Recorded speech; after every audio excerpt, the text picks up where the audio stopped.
तो पिछली वीडियो में आप लोगों ने देखा था My name is Monkey D. Luffy and I am gonna be the king of the pirates. और इसके बाद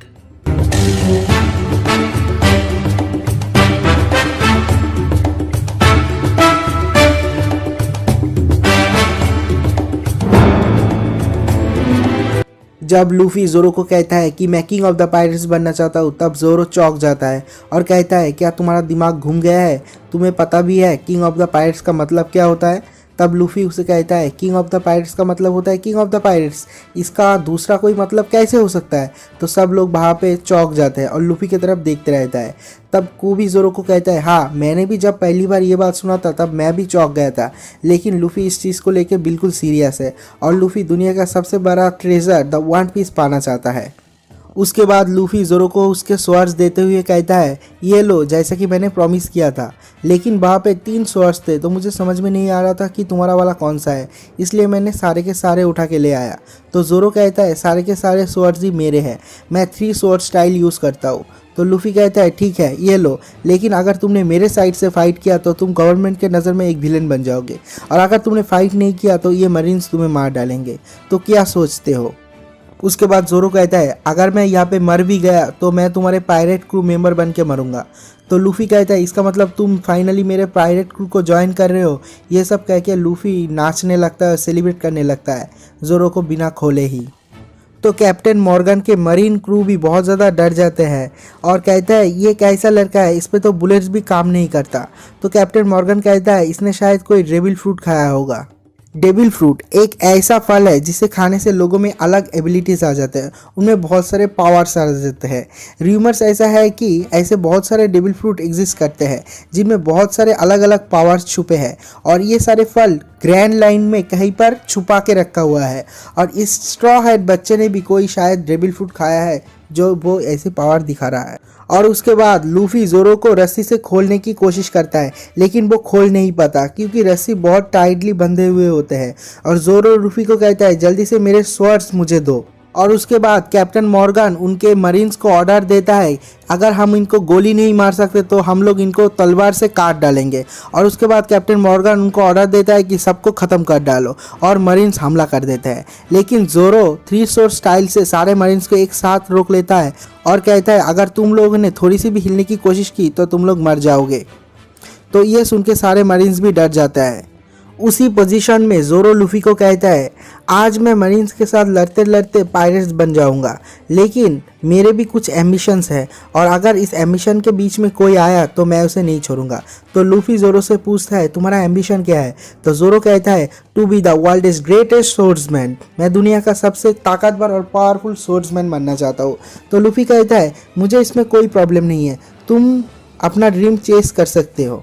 और उसके बाद कैप्टन मॉर्गन मरीन्स को ऑर्डर देता है कि उन तीनों को जान से मार डालो, लेकिन उतने में ही लूफी गम गम कह के अपना डेविल फ्रूट पावर दिखाता है और एक ज़बरदस्त लात मार के सारे मरीन्स को एक साथ ज़मीन में पटक देता है। और उसके बाद लूफी कैप्टन मॉर्गन पे सीधा हमला कर देता है, लेकिन मॉर्गन उसे रोक लेता है। और उसके बाद मॉर्गन उसके ऊपर काउंटर अटैक करता है, लेकिन लूफी डॉज कर जाता है और उस अटैक से ज़मीन 2 हिस्सों में बांट जाता है।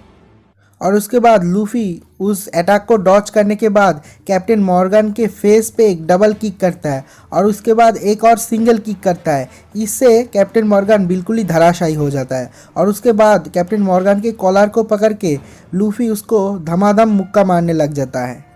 और तभी वहाँ पे मॉर्गन का बेटा आ जाता है और कोबी के सर पे गन रख के कहता है स्टॉप, अगर तुम लोग नहीं रुके तो मैं इसको मार डालूंगा। तो कोबी कहता है सुनो लूफी, तुम मत रोकना, अगर मैं मर भी गया तो तुम मत रुकना।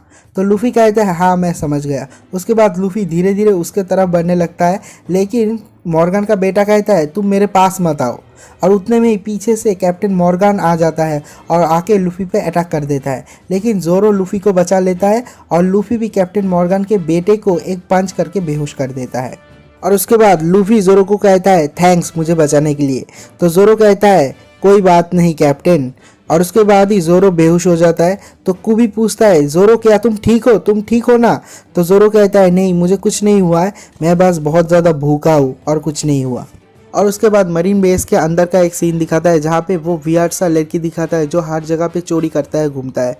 वो एक रूम पे आता है और वहाँ पे एक सीक्रेट लॉकर मिलता है और वो सोचता है इसके अंदर ही होगा ग्रैंड लाइन का नक्शा। लेकिन ग्रैंड लाइन के नक्शे के बदले उसके हाथ लगा एक नक्शा जहाँ पे लिखा हुआ है बगी द पायरेट्स। इस शहर को कैप्टन मॉर्गन से बचाने के लिए लूफी और जोरो को सब लोग एक रेस्टोरेंट पे ट्रीट दे रहे होता है और वहाँ के मरीन्स और उस शहर के लोग भी बहुत ज़्यादा खुश होते हैं जोरो और लूफी से। तो जोरो खाना खाते हुए कहता है मैंने इतना ज़्यादा खाना खा लिया है कि लगता है मेरा पेट भी फट जाएगा। और ये सब खाना खाते खाते वो लूफी से पूछता है तुमने मुझसे कहा था कि तुम एक क्रू बना रहे हो, एक पायरेट क्रू, तो बाकी के मेंबर्स कहाँ पे है? तो लूफी कहता है मेरा और बाकी का मेंबर्स नहीं है, तुम ही मेरे क्रू के पहले मेंबर हो, just you and I the first crew. तो जोरो कहता है क्या तुम और मैं बस एक पायरेट क्रू है? तो ठीक है, अब तुम ये मत कहना कि तुम्हारे पास कोई शिप नहीं है। तो लूफी कहता है नहीं मेरे पास शिप है। और लूफी बाहर को एक बोट को दिखा के कहता है यह है मेरा शिप, एक छोटा सा बोट। तो जोरो कहता है इस छोटे से शिप से तुम ग्रैंड लाइन पे जाओगे? तुम कैसे जाओगे, क्या तुम पागल हो? तो लूफी कहता है एक दिन मैं एक बहुत बड़ा शिप लाऊंगा और उस शिप के ऊपर एक पायरेट फ्लैग लगाऊंगा। तो कुबी कहता है लूफी लगता है पैदा ही हुआ है ऐसे सोच के साथ, बिना प्लानिंग के साथ। और इसके बाद वो छोटी बच्ची लूफी से पूछता है लूफी इसके बाद तुम लोग कहाँ पे जाने वाले हो? तो लूफी कहता है ये तो बहुत ही ऑब्वियस है, इसके बाद हम लोग सीधा ग्रैंड लाइन पे जाने वाले हैं। तो कुबी कहता है क्या तुम पागल हो गए हो? तुम लोग सिर्फ 2 क्रू मेंबर हो, तुम दोनों मिलके ग्रैंड लाइन पे कभी नहीं जा सकते। तो वो छोटी बच्ची कहता है मैंने सुना था कि ग्रैंड लाइन बहुत ज़्यादा खतरनाक है। तो कुबी कहता है तुमने जितना सुना है उससे भी ज़्यादा खतरनाक है ये ग्रैंड लाइन। और उसके बाद कुबी सबको कहता है तुम लोगों को जैसे कि पता ही है हमारे इस दुनिया में 2 ओशंस है और इन दोनों ओशंस को जो अलग करता है उसका नाम है रेड लाइन। और इस रेड लाइन के बीचों बीच एक टाउन है और ग्रैंड लाइन इस टाउन के राइट एंगल से जाके होता है। ये कहा जाता है कि the gold Roger the king of the pirates उसने सारे ट्रेजर जो दुनिया का सबसे बड़ा ट्रेजर वन पीस है उसे ग्रैंड लाइन पे कहीं पर छुपा के रखा हुआ है। और गोल्ड रॉजर के मरने के बाद से the great pirate era start होता है और अभी वो जगह सिर्फ एक बैटलफील्ड है और कुछ भी नहीं है वहाँ पे। और बहुत लोग उसे कहते हैं द पायरेट ग्रेवयार्ड, मतलब पायरेट्स का कब्रिस्तान। वो एक बहुत ही ज़्यादा खतरनाक जगह है और जो लोग वहाँ पे जाते हैं वहाँ से कभी भी लौट के ठीक से वापस नहीं आते। और उसके बाद लूफी कहता है हाँ वन पीस को ऐसे ही जगह पे होना चाहिए क्योंकि वो वन पीस है और हम लोग एग्जैक्टली वहाँ पर ही जाने वाले हैं। तो जोरो कहता है ठीक है तो वक्त हो गया तो हम लोग चलते हैं ग्रैंड लाइन पे। और तभी कुबी आता है और कहता है नहीं तुम लोग कभी नहीं जा सकते, वहाँ पे नहीं जा सकते, वहाँ पे बहुत ज़्यादा खतरा है। तो जोरो कहता है तुम्हें क्यों चिंता हो रहा है, तुम तो हमारे साथ नहीं जाने वाले हो। तो कुबी कहता है मैं तुम्हारे साथ नहीं जाने वाला हूँ लेकिन मुझे चिंता हो रहा है। मुझे पता है मैं और लूफी बहुत साल से दोस्त नहीं हैं लेकिन हम लोग दोस्त है ना? ये कह के लूफी से पूछता है। तो लूफी कहता है हाँ हम लोग दोस्त हैं और हम लोग दोस्त रहेंगे, चाहे हम लोग कहीं पर भी रहे हम लोग हमेशा दोस्त रहेंगे। तो कुबी इमोशनल हो जाता है और कहता है पता है बचपन में मेरा कोई दोस्त नहीं था लेकिन लूफी मेरा पहला दोस्त है और उसने मुझे ये सिखाया कि मैं जिस पे विश्वास करता हूँ उस राह पे चलूँ। तो लूफी और मैं हमेशा दोस्त रहेंगे।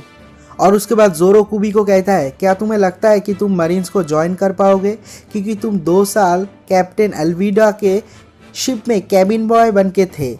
तो मरीन्स को अगर इस बारे में पता चल गया तो वो तुम्हें कभी भी मरीन्स में भर्ती नहीं करेंगे। तो कुबी कहता है मैंने तो इस बारे में सोचा ही नहीं था। और तभी वहाँ पे मरीन्स क्रू आ जाता है और कहता है क्या तुम लोग पायरेट्स हो? अगर तुम लोग पायरेट्स हो तो तुम लोगों को अभी इस शहर को छोड़ के जाना पड़ेगा। तो वहाँ पे मौजूद सारे लोग कहते हैं इन लोगों ने हमारी जान बचाई, कैप्टन मॉर्गन से हमको बचाया और तुम लोग इन्हें जाने के लिए कह रहे हो। तो सब लोग चिल्लाने लग जाता है लेकिन लूफी कहता है लगता है हम लोगों का जाने का वक्त हो गया है। तो उसके बाद लूफी वहाँ से जा ही रहा होता है कि नेवी कैप्टन मतलब मरीन कैप्टन उसे पूछता है क्या कुबी जो ये लड़का है क्या वो तुम्हारे क्रू का मेंबर है? तो लूफी कहता है नहीं वो मेरा क्रू का मेंबर नहीं है लेकिन मुझे पता है कि वो अब तक क्या कर रहा था। वो 2 साल कैप्टन लेडी अल्विडा के शिप पे कैबिन बॉय का काम कर रहा था। ये सब कह के कुबी को गुस्सा दिलाता है जिससे कि कुबी लूफी के ऊपर हाथ उठा देता है और लूफी भी उसे पीटता है। और इससे ये साबित होता है कि कुबी लूफी के क्रू मेंबर नहीं है। तो इसके बाद मरीन कैप्टन उसे कहता है तुम दोनों जितना जल्दी हो सकता है हमारा शहर छोड़ के चले जाओ। जब लूफ़ी यहाँ से जा रहा होता है तब कुबी को समझ में आता है कि लूफ़ी ने ऐसा क्यों किया। उसने उसको मारा और कुबी ने भी उसके ऊपर हाथ उठाया। इससे साबित हो जाता है कि वो एक पायरेट नहीं है, क्योंकि वो एक मरीन बनना चाहता है और अगर एक पायरेट के साथ उनका रिलेशन रहा तो वो उनको मरीन में कभी भी ज्वाइन नहीं कराएगा। तो लूफ़ी ने एक तरह से कुबी की हेल्प की है, ये सोच के कुबी रोते रहता है। उसके बाद कुबी उठता है और उस नेवी ऑफिसर को कहता है, प्लीज़ सर, मुझे आपने नेवी में ज्वाइन कर लीजिए, मुझे मरीन्स बना लीजिए, मैं पूरी जी जान लगा दूंगा एक अच्छा मरीन बनने के लिए। और उसके बाद लूफ़ी और ज़ोरो उनके बोट के पास आ जाता है और वो लोग सेल्स की तैयारी करते हैं, मतलब समुद्री यात्रा की तैयारी करते हैं। और तभी वहाँ पे वो लड़की, उसकी मादर और कुबी आता है और कहता है, लूफ़ी तुमने मेरे लिए ऐसा कुछ किया है जो आज तक किसी ने नहीं किया। तो ज़ोरो कहता है, मैंने आज तक ज़िंदगी में कभी भी ऐसा नहीं देखा कि एक मरीन एक पायरेट्स को थैंक यू कह रहा है। और उसके बाद उस शहर के सारे मरीन्स और मरीन कैप्टन भी आते हैं और लूफ़ी को सैल्यूट करते हैं और कुबी को कहता है, तुमने एक बहुत ही अच्छा फ्रेंड बनाया है। और इसी तरह यहाँ पर ही ये एपिसोड ख़त्म होता है। अगर आप लोगों ने इस एपिसोड को इतना दूर तक देखा है तो ज़रूर चैनल को सब्सक्राइब करें।